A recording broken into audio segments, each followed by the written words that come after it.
Jai Radha Madhava Jai Kunja Bihari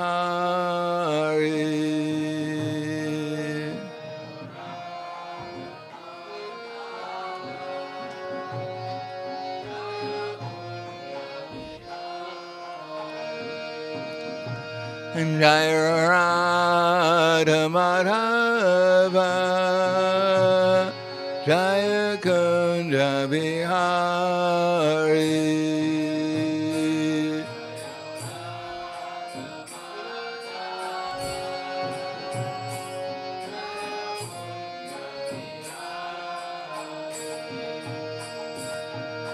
Kopidana Bhava Grihadari Jaya Grihadari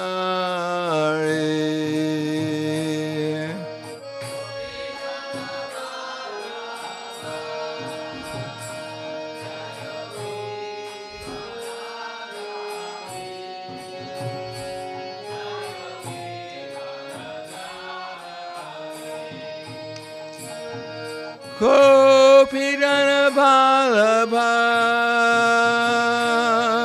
Grihadari Jaya Grihadari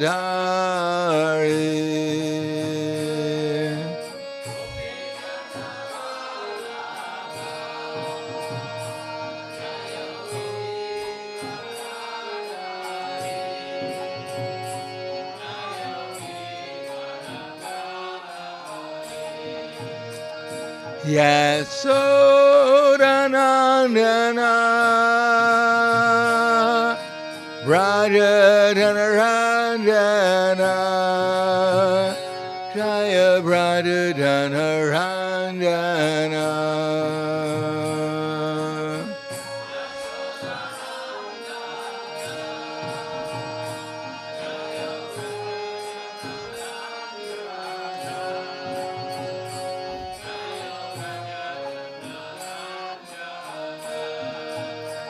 Yasodanandana Brajadhanaranjana Jaya Brajadhanaranjana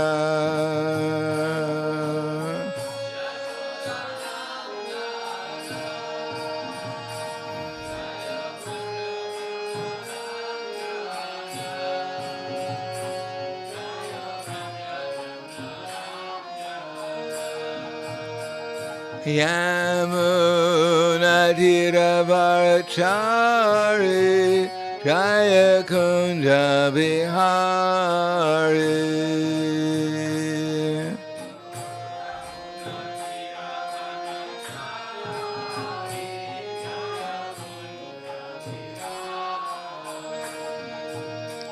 Yamunadiravarachari Jaya Kunja Bihari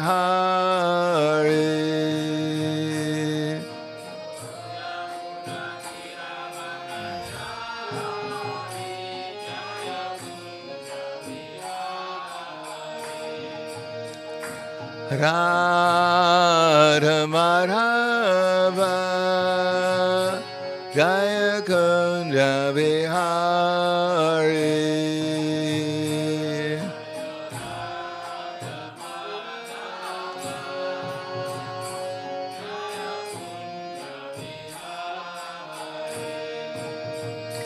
Jaya Radha Madhava Jaya Kunja Bihari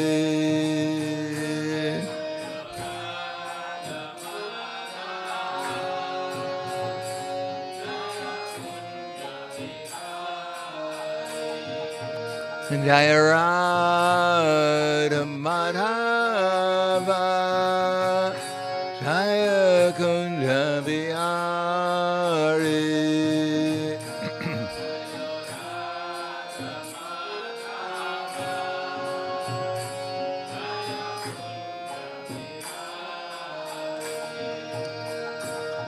Kopidana Palaba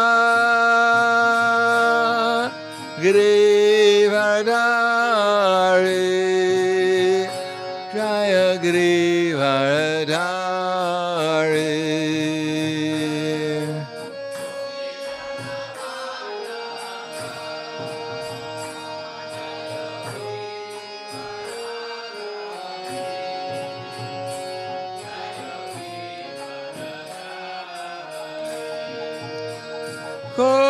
Kopidana Palaba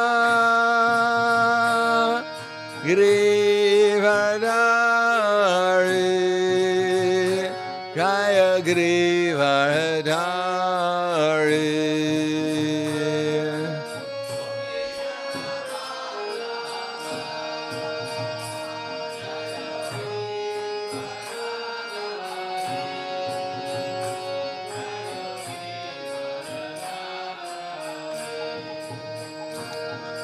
Kopidana Balaba Grivardhari Jaya Grivardhari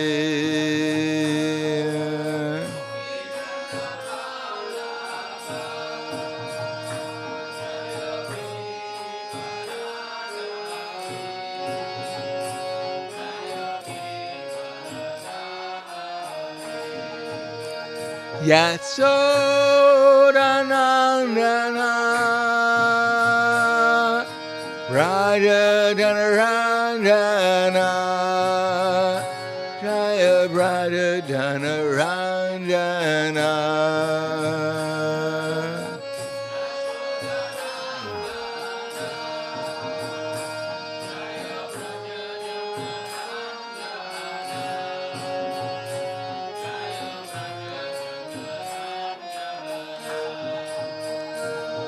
Yasodanandana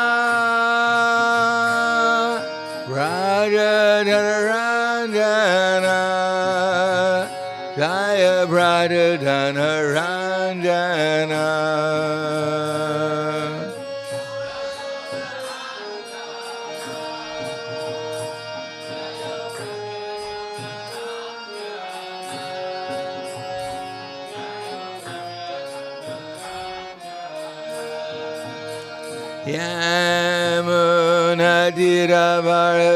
Yamunadiravarachari Jaya Kunja Bihari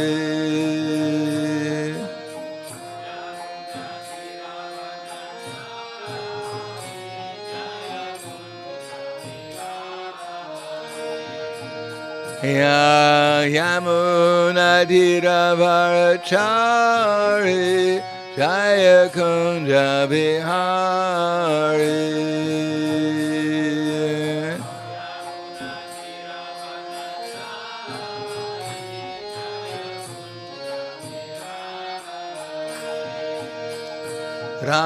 Radha Madhava Jaya Kunja Bihari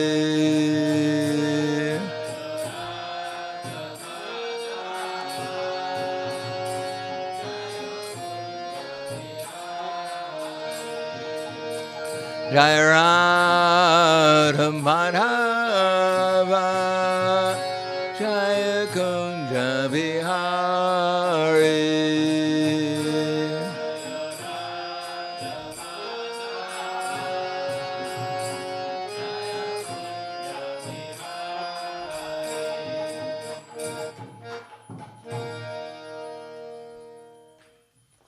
Jai Om Vishnupad Paramahansa Prabhupada Asadhara Sadushi Shriman His Divine Grace Shalasi Bhaktivedanta Swami Raj Srila Prabhupada Ki Jai Gaur Premanande Hariva Slava Zabrani Bhaktam Slava Shri Guru Shri Gaurangi Namo Om Vishnupad Krishna Prasthai Bhute Srimate Bhaktivedanta Swami Tinamane Namaste Saraswatam Deve Gauravani Vicharane Nirvishesha Shunyavadi Paskadyade Siddharne Om Agana Tivanandasya Gananjana Stalakaya Chaksur Militam Yena Tasmai Shri Guruve Namaha.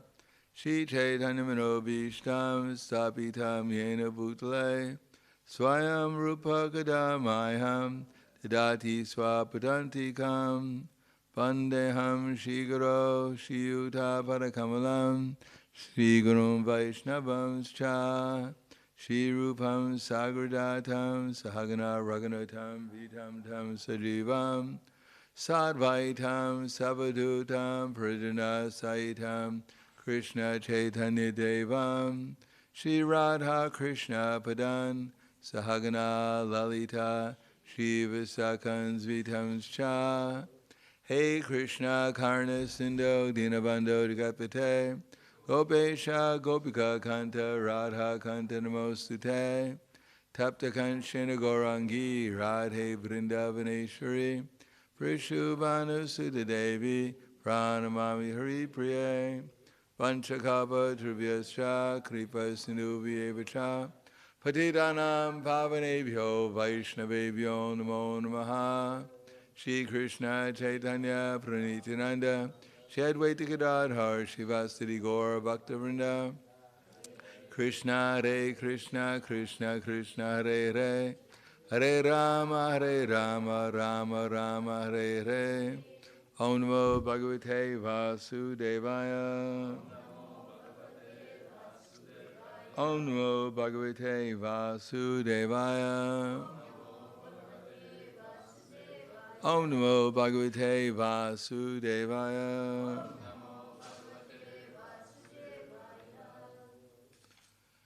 Srimad Bhagavatam, Canto 8, Chapter 12, Mohini Murti bewilders Lord Shiva, and there is no purports to the next verses. So I'm just going to read the translations until we come to one which has a purport.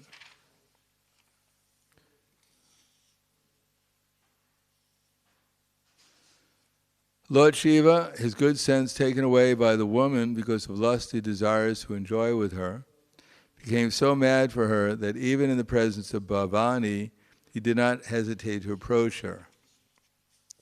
The beautiful woman was already naked, and when she saw Lord Shiva coming toward her, she became extremely bashful. Thus she kept smiling, but she hid herself among the trees, did not stand in one place. His senses being agitated, Lord Shiva, victimized by lusty desires, began to follow her, just as a lusty elephant follows a she-elephant. After following her with great speed, Lord Shiva caught her by the braid of her hair and dragged her near him. Although she was unwilling, he embraced her with his arms. Being embraced by Lord Shiva like a female elephant embraced by a male, the woman whose hair was scattered swirled like a snake. O king, this woman had large, high hips, was a woman of Yogamaya presented by the Supreme Personality of Godhead. She released herself somehow or another from the fond embrace of Lord Shiva's arms and ran away. So text 31. Tasyaso paravim rudro. Just now coming. Vishnur Dabhuta Karmanaha Pradyapadyata Karmena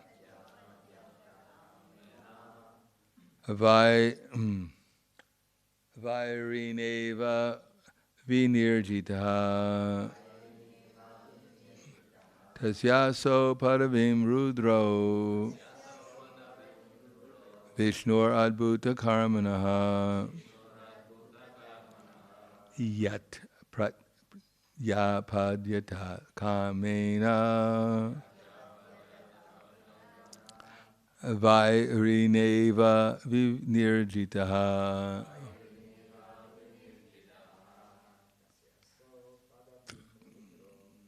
Zaiva Padavin Rudro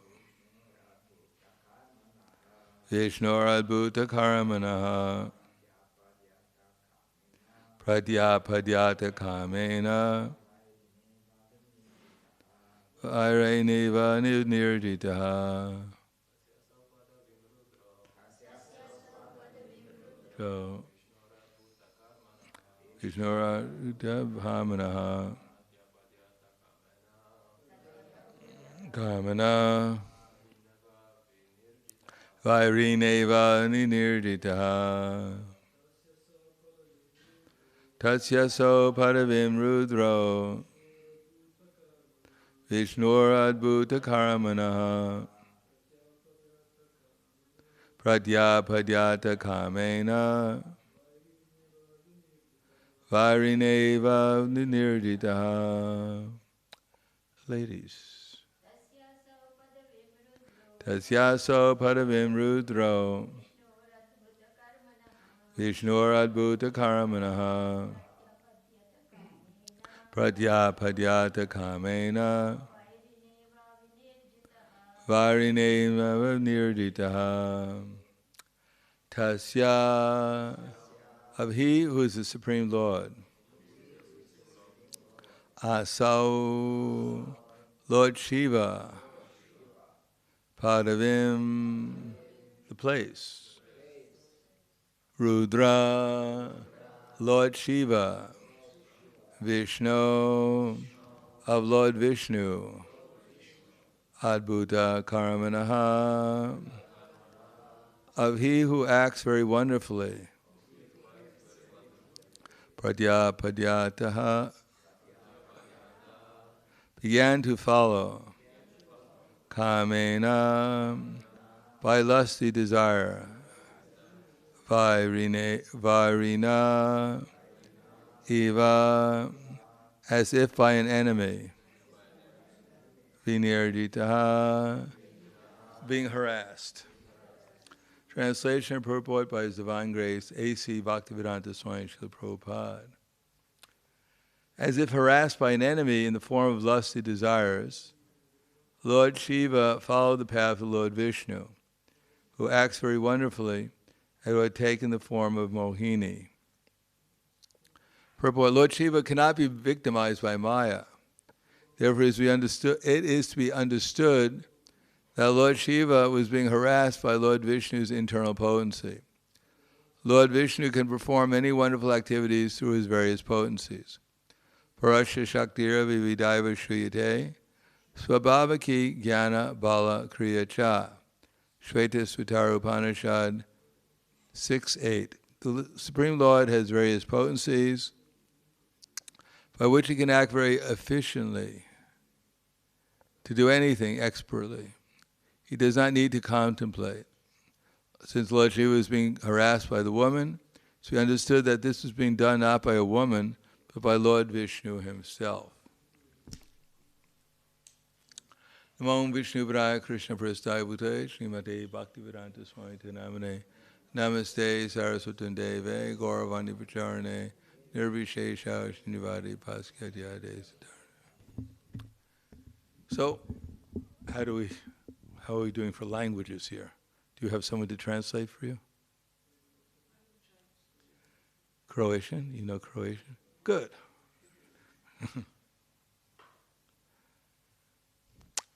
Now we're in the 8th canto, and it's expected that we've already assimilated all the knowledge in the other 7 cantos.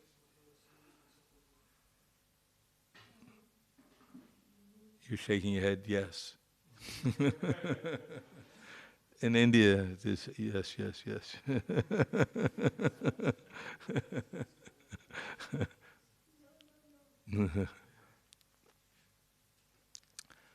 Still, we're reading.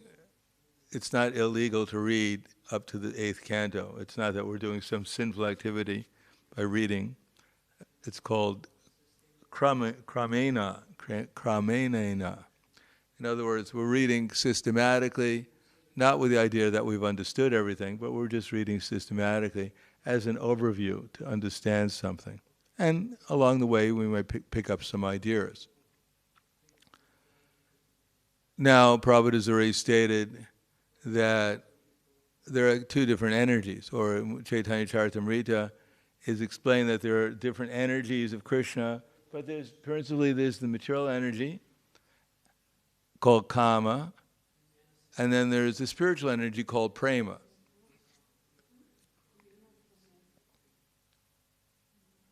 And prema and kam are compared to gold and iron. The kam is compared to iron, and prema is compared to gold. They're both metals, but there's a difference between, at least in the mature world, the value between gold and iron. Now we ourselves, we're familiar with the iron, we may not be so much familiar with the gold. And therefore, we automatically switch to the iron stage of understanding as soon as we hear anything about such things as sex life. But throughout the Srimad Bhagavatam, it said at the very beginning of the Srimad Bhagavatam that Dharmak prayojita kaitavotra paramo nirmatsuranam satam. That this Srimad Bhagavatam is going to kick away all pretentious religious principles. And that means dharma, artha, kama, and moksha. But the Bhagavatam is full of stories of sex life. As mentioned yesterday by Chandramali Maharaj, we hear about Subari Muni and becoming agitated by watching fish. Now, most people, they won't get agitated by watching fish. So this is quite extraordinary. People don't turn on some pornographic channel and they have fish in the aquarium. It usually doesn't excite very many people. But Subari Muni, he had so much mystic power. He was underneath the water for thousands of years, meditating, at least on Brahman. And yet he became agitated when he saw two fish falling in love with each other. So what to speak of ourselves? Does that mean we should avoid aquariums? Was that the value? Was that the understanding of the pastime? No, the whole pastime was to demonstrate that if one offends a Vaishnava, Garuda is the topmost Vaishnava, and yet Subari Muni offended him, and therefore he became a victim to lusty desires. It wasn't that he got bored and just watched some fish and got excited. No, it was due to because of an offense, therefore he suffered the reaction of that offense, which manifests itself as sinful activity, or at least sinful desire. Sinful desire means not that it's simply, something you're not supposed to do. Sinful desire, Krishna says, is avritam jnana etena, jnaneno nityavarena, kamarupena kontiya, dusprena analena cha.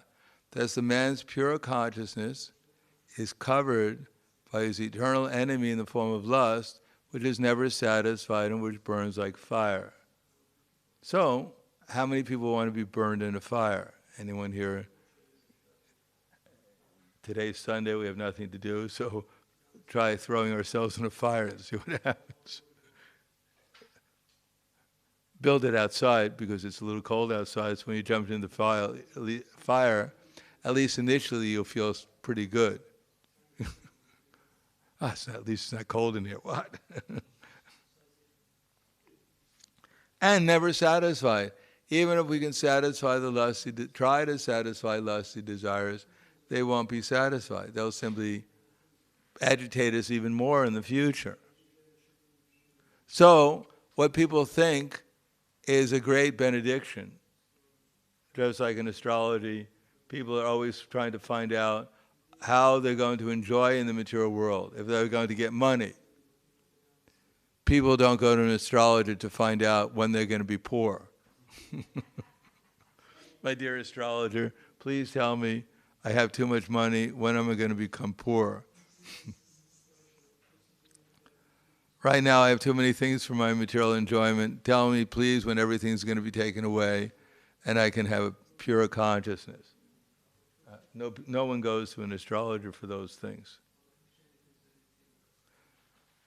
And yet, in other words, people are actually been trained up that material desire is actually desirable.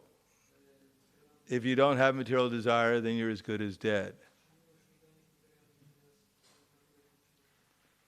And that means even the so-called gentleman, as Prabhupada points out, that there was one governor of Bengal at that time, Lord Zetlin. And Lord Zetlin was aristocratic British gentleman.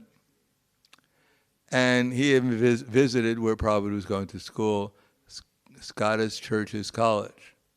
He knew Bengali also, I guess. When Srila Prabhupada's godbrother went to England, he met Lord Zetlin, because Lord Zetlin was interested in philosophy, Vedic philosophy. And Lord Zetlin asked Prabhupada's godbrother, "Can you make me a Brahmin?" So the godbrother said, "Yes, no problem, you can become a Brahmin, but you have to follow 4 principles. No illicit sex, no intoxication, no gambling, no meat eating." And Lord Zetlin said, "Impossible." So people have been trained up to gratify their senses, as Krishna says, until the end of life, as the prime necessity of human civilization. Now, in Bhagavad Gita, Krishna says, "Balam balavatam chaham kamaraga vivarjitam." He said his sex life, which is not contrary to religious principles. So the Krishna consciousness movement, which means following Krishna's instructions, is not against sex life, just like it's not against eating. It's not against anything in the material world if it's utilized in Krishna's service. In other words, the material world has nothing to do with ourselves as spiritual souls, and therefore practically, there are things that can be utilized in terms of eating, sleeping, mating, defending, and these things can be utilized correctly, if done correctly, in Krishna's service. Because the aim of the Krishna consciousness movement, the aim of all our activities is what? Is to become Krishna conscious. And if anything done which is authorized in Krishna's service to please Krishna, what is the result that we'll get? What is the benediction? We'll remember Krishna. That's the highest benediction, is to remember Krishna. Now, why do we have to go through all this?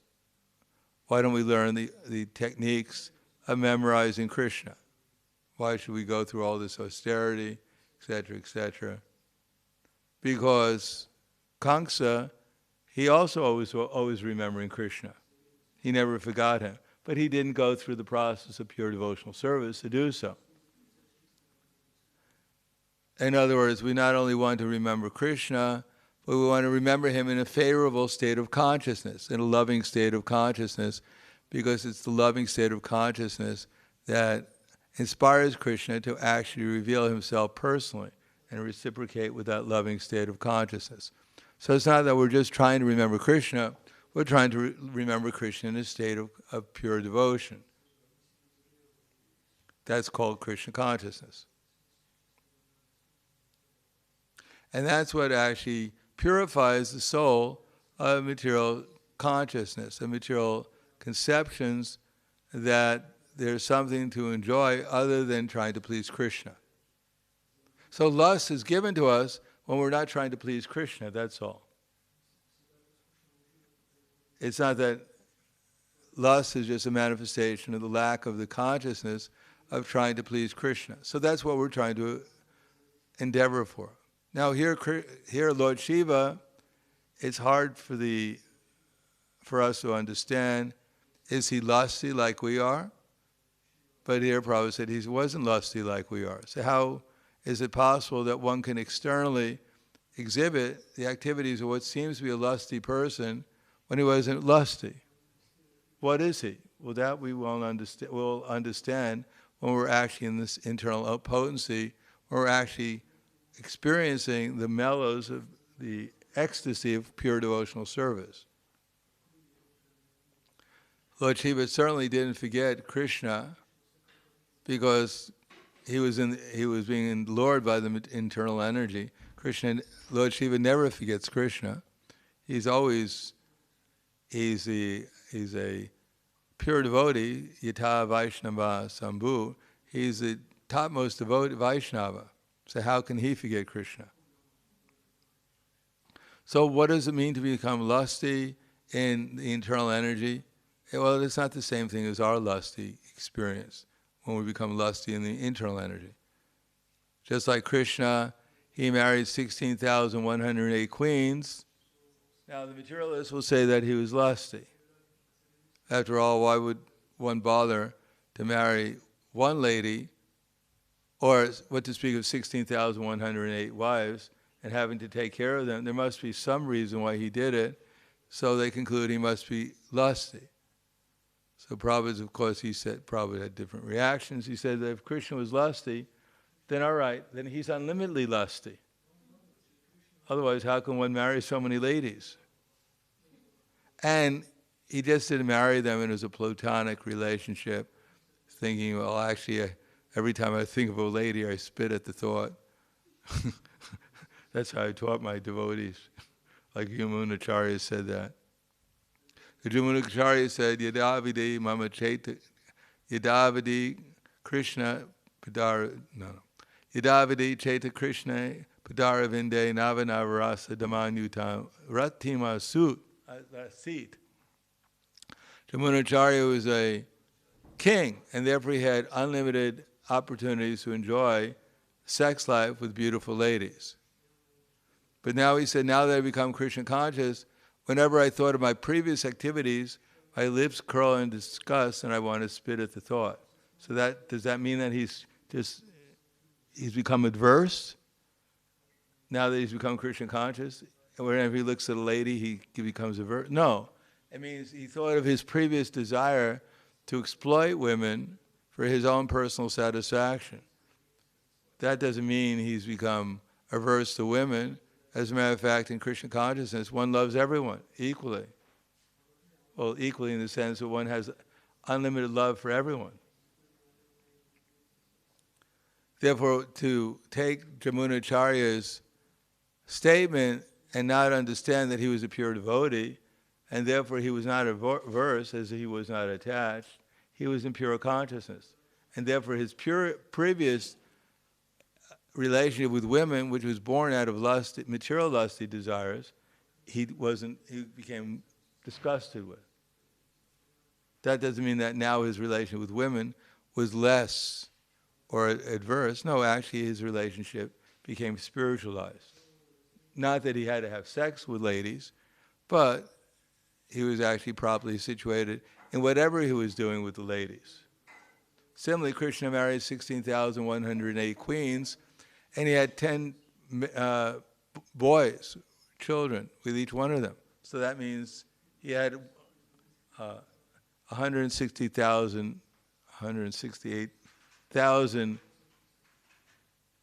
children, boys. I mean, that's still a lot of boys. And he had one girl with each one of his wives. So he had 16,108 girls. 168,000 boys and 16,108 girls. So does that mean that Krishna was in material consciousness? No, he was always in spiritual consciousness. Krishna is always in Krishna consciousness. He never falls down. And his wives were also in Krishna consciousness. And therefore the children they produced, as it explains, were all long-lived and powerful, etc., etc. Pradumya, Samba, Charideshna, they were all pure, great devotees of Krishna, powerful, pure devotees, because their father and mother were completely Krishna conscious. Now we have Srila Bhaktivinoda Thakur. He also had children, but not all of them were Krishna conscious, or even Srila Prabhupada, because their partner may not have been so as Krishna conscious as they were at the time of conception. In any case, when Krishna has children and when great devotees, like, for instance, Swayambhuva Manu and his wife, what's his wife's name? Satya? I forget his wife's name. That their consciousness is completely pure, there's no material lusty desires, and therefore the children they produce are also of the highest quality. Just like when we may read of the pastime of Parashara Muni becoming attracted by Satyavati and producing Srila Vyasadeva. That means their consciousness in that union was on the highest level to produce an incarnation. So similarly, Lord Shiva, whatever we're going to read about here, about his so-called attraction to the material energy, we can't imagine where his consciousness was, because if we could, then we wouldn't be in the material world, we'd be in the spiritual level of consciousness. And therefore we have to be careful not to conclude that there's only one state of consciousness, even with sex life, and that is the state of consciousness that we probably experience. Now, Krishna, in these pastimes, make it into the Srimad Bhagavatam, not to excite us, that otherwise we'd fall asleep during class. So when something interesting, we get to an interesting chapter, we're able to stay awake for most of the class. That's not the purpose of the Bhagavatam, keep people awake.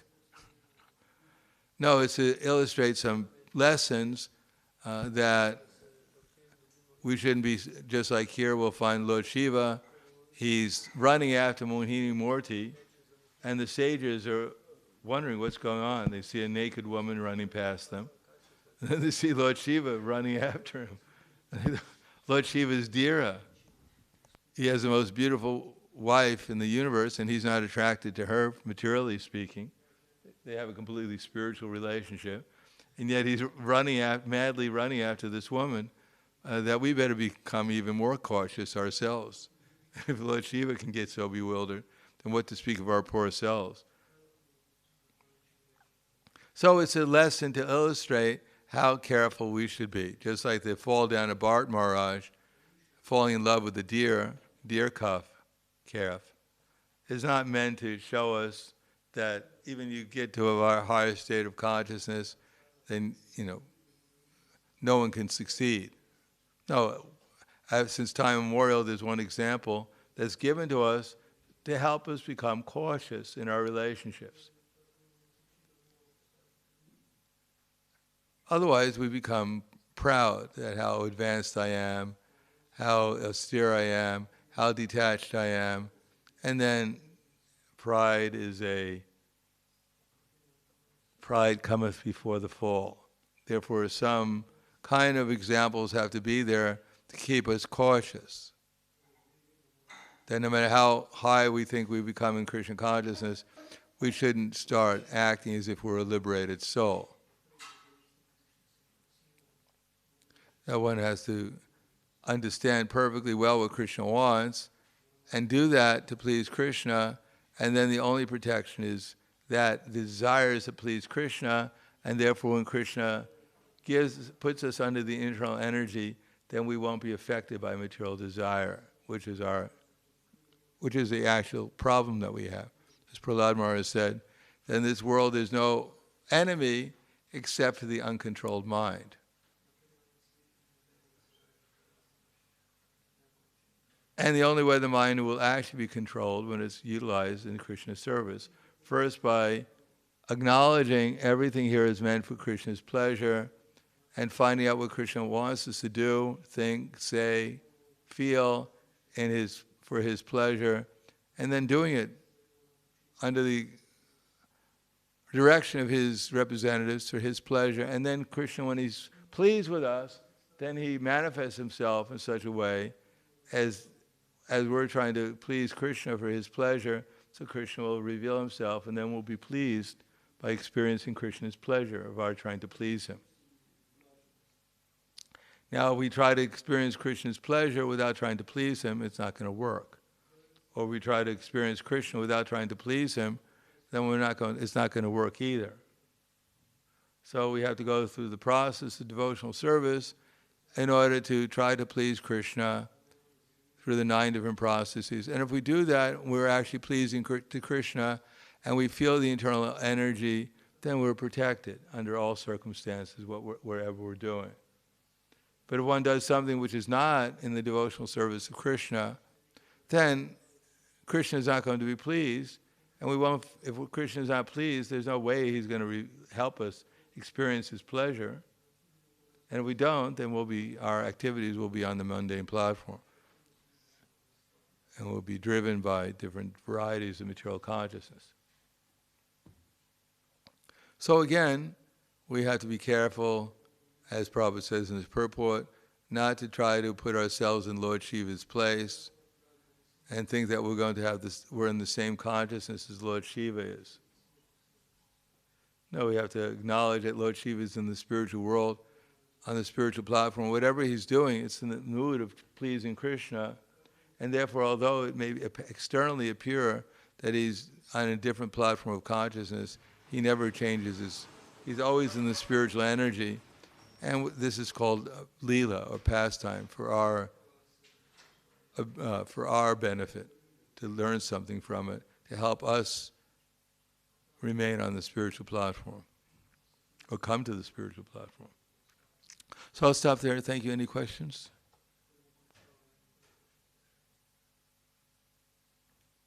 Yes. Yeah, thank you, Maharaj. You make that point that Lord Shiva and his wife have a transcendental relationship. That means that Lord Shiva is spiritually attracted to his wife. So is that possible here in between devotees, husband and wife? Yeah, of course, that's the whole idea. In the spiritual world, there's husbands and wives, but there's no mundane sex life, because although they're very beautiful and handsome, because they're attracted to Krishna. Their attraction for Krishna is so great, they don't have to enjoy each other on the mundane platform. They enjoy each other on the spiritual platform. Yeah, as devotees of Krishna. But I don't understand, yesterday Maharaj made that point, if we appreciate qualities of another gender, opposite sex, that is material also. So I don't have vision of what's mean to be attracted spiritually to the opposite sex. Well, it depends. If Krishna is there, then it's spiritual. If you see things in relationship to Krishna, as Krishna says, I'm the ability of man. So the whole world, as Prabhupada writes in the Krishna book, is full of Krishna's singing, that everyone's understanding in different ways, that everyone's dancing with Krishna, and those who are dancing, trying to please Krishna, they're dancing the rasa dance, and those who are imitating Krishna, they're dancing in Krishna's Maya. So it depends if you see things in relationship to Krishna. And you see them in such a way, as you see how they're engaged in Krishna's service, then that's spiritual, because Krishna is there in the mood of devotion, of appreciation, of service. And if we forget that, then we're in Maya.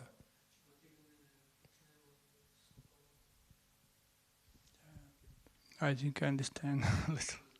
Yeah, when Krishna is there, in devotion, due to the fact that we're seeing things in relationship to devotional service, not just Krishna, but Krishna in relationship to devotion, then we're protected, because Krishna, in that spirit of devotion, when Krishna is there in the spirit of devotion, we're in the internal energy. And if we just see, superficially, then we may become attracted, due to our past association, to material conceptions of things. Therefore, generally speaking, we don't try to imitate higher devotees and try to better to work on, for instance, how to eat prasadam in Krishna consciousness. That's good enough test for most of us, is how to take the prasadam in our mouth and chew it, and then remember Krishna at the same time that we're doing this to please him. So that's also sense gratification. but it's a little less problematic if we forget.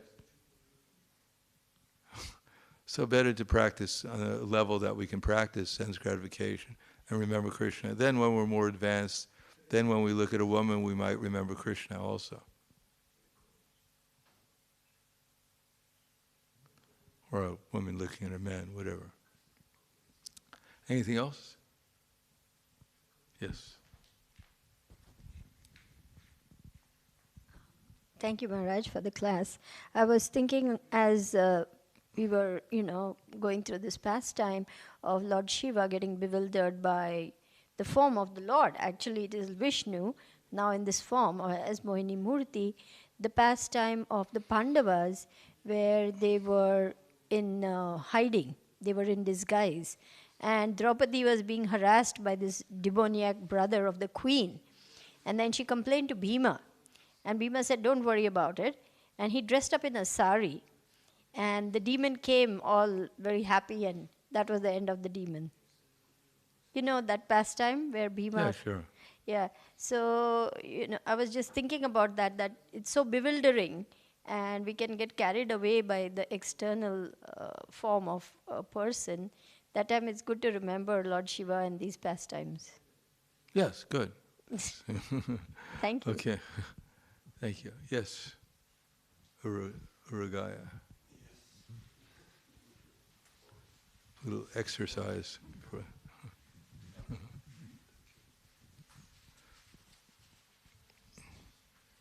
Thank you for knowing I'm in Krishna's my name. Maharaj, you were stating two causes of falling into lust. One was offenses, as in the case of Subara Muni, and the other one you were generally mentioning, unwillingness to serve Krishna. So, but my question is, these two causes are not on the same level. Offenses are far more severe desire on the part of a conditioned being. So why the punishment is the same? Why not offenses? Why do not offenses produce more severe punishment for a condition? Well, it's not the same. It's not at every... There are all varieties of... our first offense is that we want to take Krishna's position. That is neglect of devotional service is the reason. It's probably right in the Bhagavad Gita. Believe it or not. Let's see if I can remember. Something about the greatest offense is forgetfulness of our relationship with Krishna. You know that one?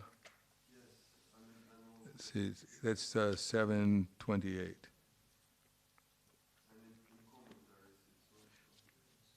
728.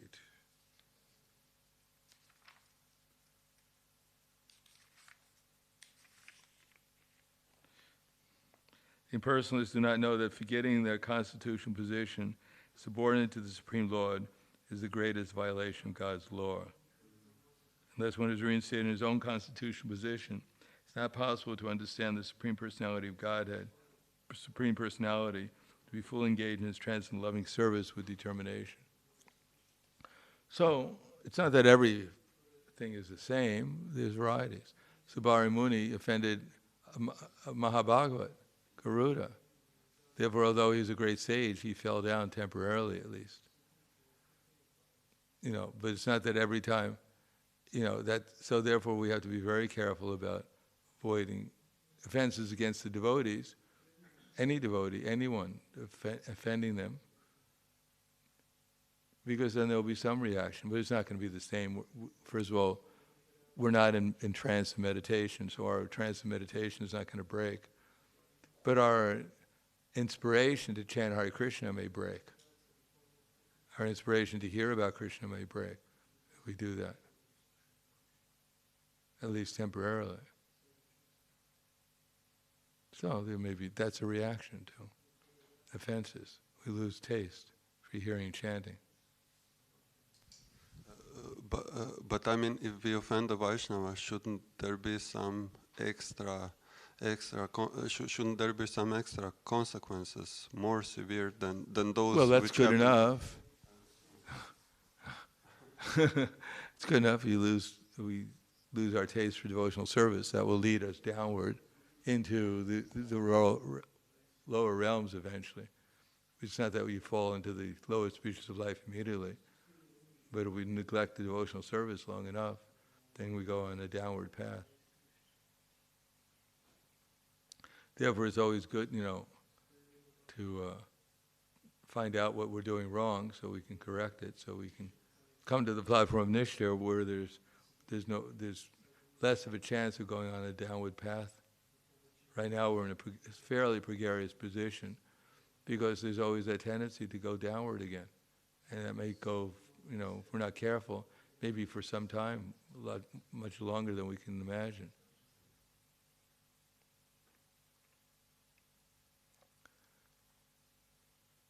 Okay, thank you very much. Grantaraj Srimad Bhagavatam ki jai, Srila Prabhupada ki jai, Gaur Premanande.